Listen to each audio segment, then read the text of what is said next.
Na ƙara su na ƙofar gida ɗaya ƙwarai da sai kin fito.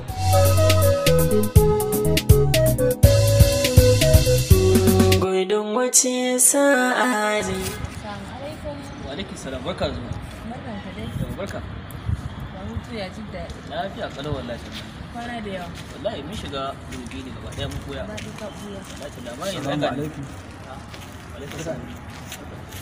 Khadija, waye wannan? Shi kuma wannan waye? Malam ni ne wanda na kawo kuɗin ta. Kamar ya. To ai ni ma na kawo kuɗin ta, ina na kuɗin ta. A'a.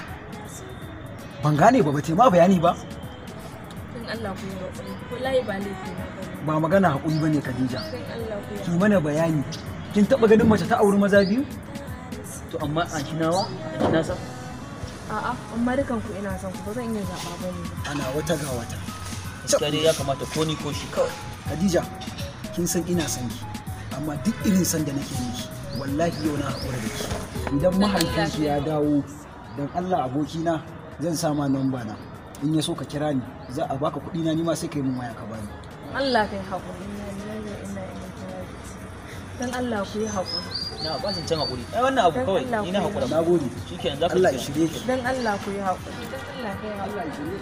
Kun ga ni ma tafiya da ba ta zama ba. Don Allah kai haƙuri. Na tafiya zan yi ban tsaya ba.